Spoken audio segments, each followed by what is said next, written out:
Share this article. Commercial fisherman David Hayworth left, and Peter Halme talk on the G Street Mall on September 24, 2018. Brad Racino, InFsource. InFsource is an independent and non-profit journalism organization in San Diego, and relies on grants and philanthropists to support its investigative content. Click here to learn more.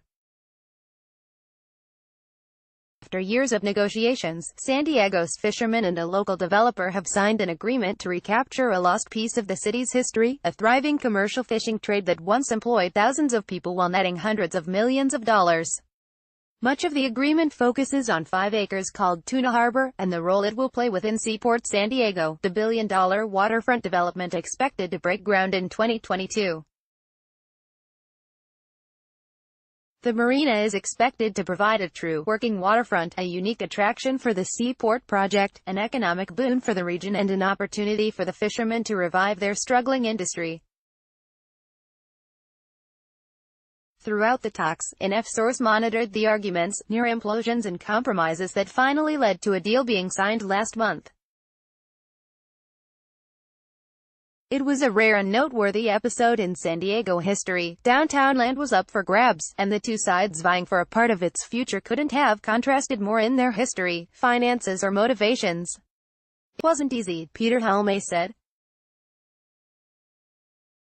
The 77-year-old urchin diver, representing San Diego's commercial fishermen, sat next to Seaport San Diego developer Yehudi Gaffin at the conference room table of the American Tuna Boat Association on Sept. 24.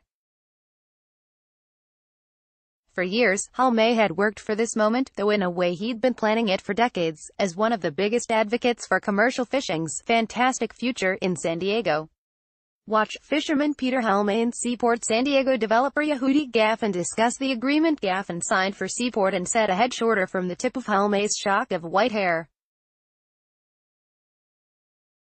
"I was 6 foot when I started," Gaffin said. "And I had wavy blonde hair," Halme said.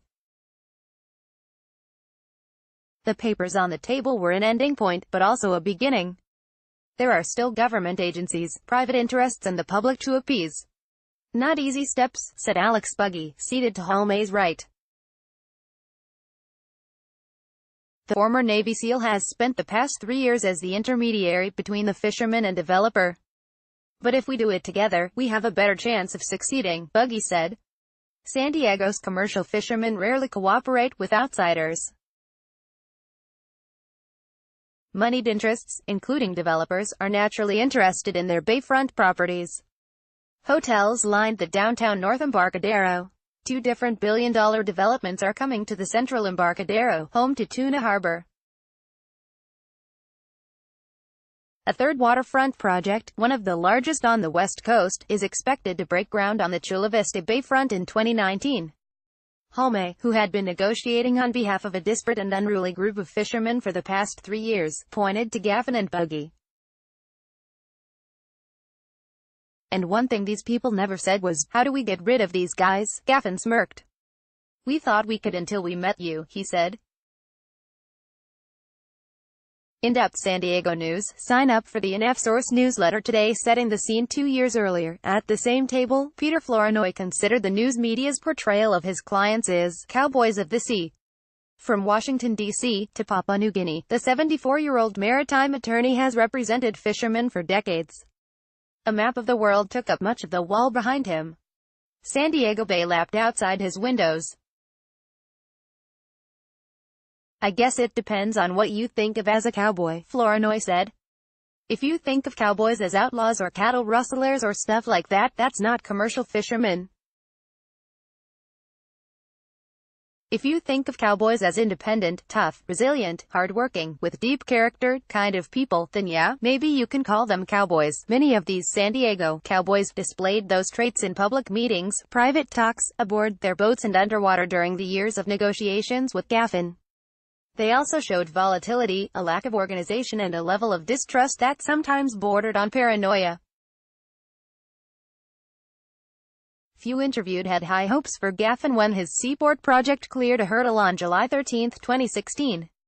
"This has been a competition for ideas," then San Diego Port Commissioner Bob Nelson said to a packed house that afternoon, "and I believe there is one clear winner.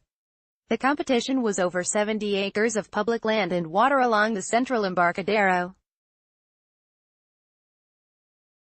6 companies presented redevelopment plans to the port, a government agency that manages thousands of acres of public land and water across San Diego, National City, Chula Vista, Coronado and Imperial Beach. The winner was 1HWY1 Seaports umbrella organization managed by Gaffin, Jeffrey Essecow and Jeff Jacobs. The estimated cost for the project was $1.2 billion, funded entirely by private investment. It is now around $1.6 billion, and includes hotels, office space, retail, a school, an aquarium, public parks and more within the area, from the San Diego Convention Center to the USS Midway Museum. Watch, artist's rendering of $1.2 billion seaport project for Central Embarcadero. 5 acres of that land are protected by law for San Diego's commercial fishermen. The California Coastal Act recognizes their industries' economic, commercial, and recreational importance. It's one of the few protections the fishermen have. People wonder why fishing has been on a downturn, and it's because it's difficult to operate our businesses on a day-to-day basis, fisherman Kelly Fukushima said. Everything's a struggle. What's at stake? Fishermen around the country have been on the defensive for decades. Developers are just one threat. Federal and state regulations, an overabundance of imported seafood, low wages, a lack of public awareness and an aging fleet are a few others. These factors nearly sank the commercial fishing industry in San Diego, and the U.S.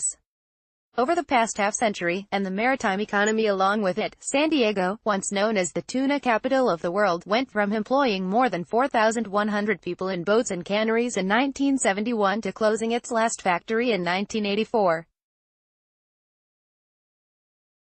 California fishermen went from hauling in more than 1.5 billion pounds of fish in 1950 to landing little more than 11% of that in 2016. Foreign competition cornered the national market. Today, 85% to 95% of the fish we eat is imported, and the U.S. ran a $16 billion seafood trade deficit in 2017. Despite these numbers, San Diego's commercial fishermen believe opportunities abound. The Port Commission's new chairman openly advocates for a vibrant maritime industry. Fish off the California coast are plentiful after spectacular rebuilding efforts. The Tuna Harbor Dockside Market, a 4-year-old commercial enterprise formed and run by local fishermen, is drawing hundreds of customers each Saturday, and a panel discussion about the future of Tuna Harbor drew close to 200 people in April 2017. From an industry standpoint, we're seeing a big bright light, said Fukushima, who has been catching swordfish, shark and tuna off the coast for more than 20 years. The demand for our products is increasing. The public awareness of what we do is on a scale that hasn't been recognized in a long time.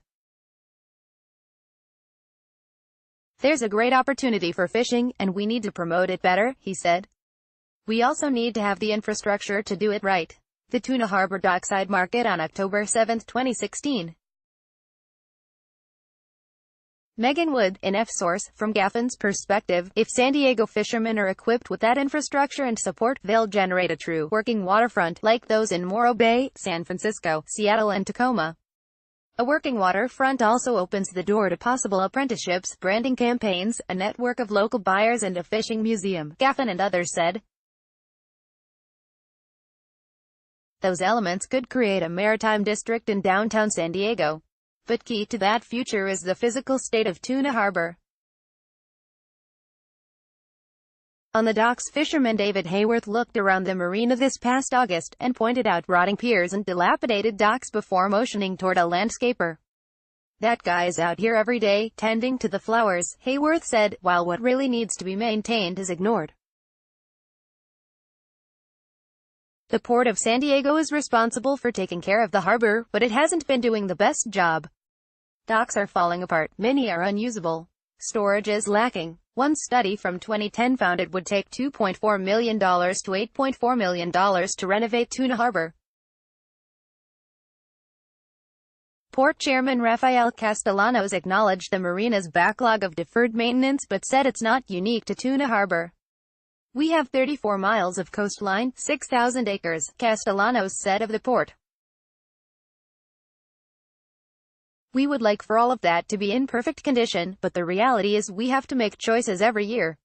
He hopes the seaport development will fund the tuna harbor improvements. That's where the past several years of negotiations come into play. To reinvent Tuna Harbor, the developer and fishermen would have to find a compromise. The fishermen would need to overcome a silo mentality, spend much of their time on land, and learn how to work with a person who represented everything they've long despised: waterfront development. Gaffin and his team had to put in long hours, organize hundreds of meetings with stakeholders, and find a way to work with a splintered faction of gruff older men who labeled his initial plans for Tuna Harbor HS1 and HS2, the HS short for horseshit. If they hadn't worked out a deal, the fishermen could have gone to the California Coastal Commission, the port, or the news media, and possibly killed Gaffin's project. Gaffin could have ignored the marina, or found a way around the fishermen by developing the surrounding land and taking millions of dollars off the table for reinvestment in Tuna Harbor. I don't like to be forced by very wealthy people to do something I don't want to do, Halme told NFSource. It goes against a fisherman's nature. Trouble on the horizon. Gaffin guessed that by August 2016 he'd already spent at least 9 months meeting with Halme and his colleagues. In the beginning, Gaffin recalled, they just said, we don't trust you, we don't even know if we want to work with you, though the meeting locations would change every other week, from the American Tuna Boat Association to the Chesapeake Fish Co. to the Hub SeaWorld Research Institute to the downstairs dining room of the Harbor House restaurant, the distrust remained constant. Phil Harris, a second-generation fisherman, spoke to NFSource about Gaffin while piloting his boat, the Shawnee. He's a typical developer, Harris said, then paused. Well, I don't know about typical, but he is a developer and you gotta just take that into consideration in dealing with him. He said Gaffin had been pleasant to work with, but he was in a position to either help us a lot, or sink us. We're headed for a confrontation, I'm sure, Harris said. Phil Harris was a part of the seaport negotiations and is pictured here aboard his boat, the Shawnee, in July 2016. Brad Racino, NFSource. Harris remembered the fiasco of the North Embarcadero development project. The Port of San Diego promised that swath of land to the public in the early 2000s, but powerful interests privatized it piece by piece. Gaffin was involved with that project, and Harris would clash frequently with the developer over the next 2 years. At a crowded meeting in January 2017, Harris broke up what was becoming a productive discussion between the fishermen and Gaffin. What are your intentions? Harris shot at the developer. We're not going to give anything up. During the negotiations, Harris, Halme and dozens of other fishermen would meet on Saturday mornings at the Tuna Harbor dockside market to sell fish and trade the latest gossip. Was Gaffin going to allow yachts inside Tuna Harbor, next to fishing boats? What was going to happen to their parking spaces?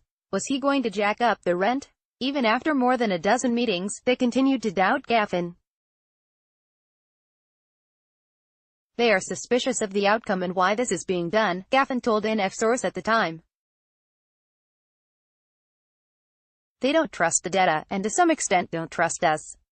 He said he didn't blame them. They had been taken advantage of in so many areas over the decades that the lack of trust was well-founded, Gaffin said. A growing rift was over allowing anything other than commercial fishing boats within Tuna Harbor. From Gaffin's standpoint, empty slips didn't make sense. Why not fill them with sport fishing or pleasure boats when the fishermen weren't using them? From the fishermen's perspective, once those boats got in, they'd never leave, and there are only about 100 spots in the harbor. Halme's plan for a fantastic future for commercial fishing would have no room to flourish if this happened. The urchin diver and the developer could find no common ground. In February 2017, Halme sent an email. Gaffin was pulling out of Tuna Harbor. A turning point. Seaport's financial backers do not see any possibility of running the marina in the black even in the distant future, Halme wrote, without allowing yachts and sport fishing boats in Tuna Harbor. Gaffin later told an F source he didn't know where that rumor came from, but it wasn't true. The issue, however, would pop up again. Gaffin promised the fishermen no recreational activities would be allowed in the marina, and he presented them with plans for upgrading facilities and structures at the harbor. Shortly after that, Halme told an F source at an interview in a North Park coffee shop that he had changed his mind about the seaport developer. Gaffin had proved he was listening. "It looks like the stuff we wanted is there. Now the real work starts," he said. Commercial fisherman Peter Halme aboard the Aran B on July 27, 2016.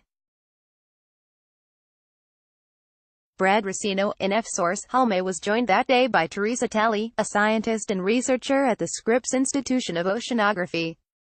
She specializes in coastal ecosystems and had been at the negotiations from the beginning.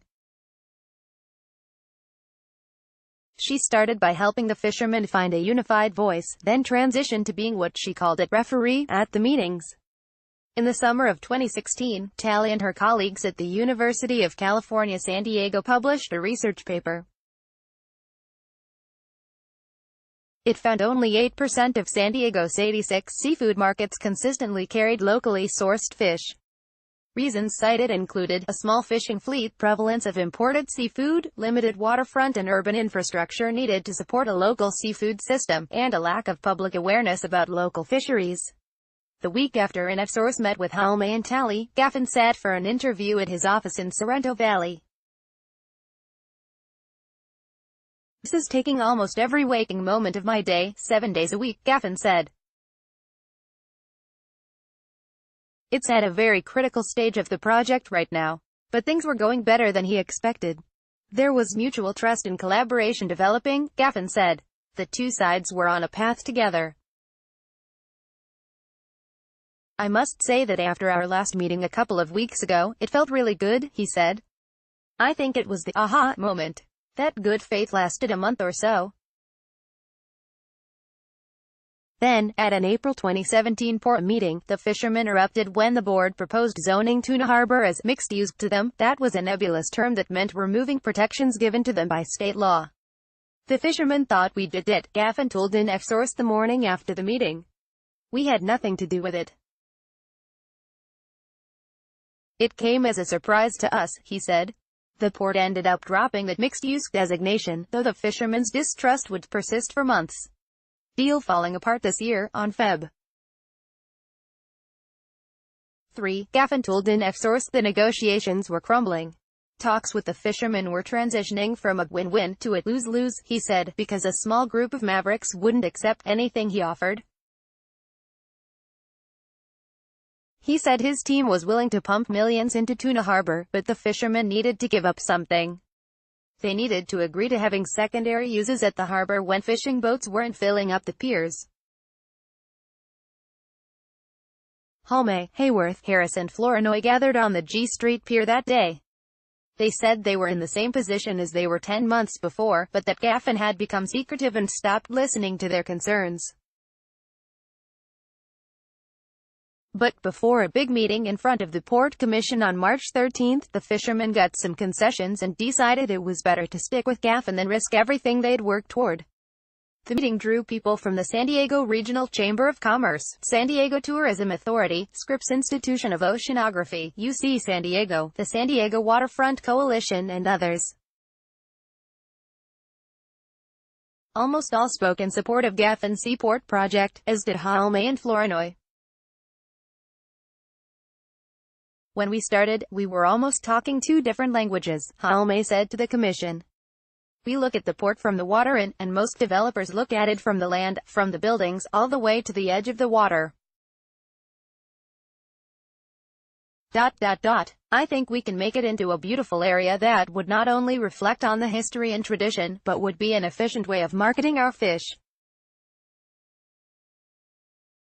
I think we're working towards that goal. Minor issues still needed to be worked out," Halme said, "but I think we can get there." Gaffin, seated in the front row, was visibly happy with what he was hearing. Port Commissioner Robert Dookie Valderrama from National City said to Gaffin, "When the fishermen first approached us regarding this project, there was a war going on, and it was them against you. But the good point is you guys are meeting and you're communicating and you're evolving. He added, overall I'm pleased with where we're headed, a done deal. The signed agreement, dated Sept. 24, 2018 was on the table in front of Halmay and Gaffin. It described what each side was willing to give, and give up. Seaport will keep rates low for fishermen and designate Tuna Harbor solely for commercial fishing. The developer will provide space in a waterfront building for seafood buyers and processors, along with cold storage, ice machines, live seafood tanks and other items necessary for direct marketing, something Halmay has advocated for long before Gaffin came along. He may be in his 70s, liaison Alex Buggy said of Halmay, but he honestly has the perspective of a millennial, and understands that you need to be out in the community marketing what you do, and letting Americans know that American products can be sold here locally. Seaport will also provide cranes, an offloading dock, more dedicated parking and berths, signage, improved storage areas, sufficient space for a fish auction, and a strong effort to help fishermen restore a pier on the North Embarcadero. In exchange, the fishermen won't object if Seaport wants to commercialize the bay west of the Fish Market restaurant. They will actively support the developer's interests in the community and at related government meetings.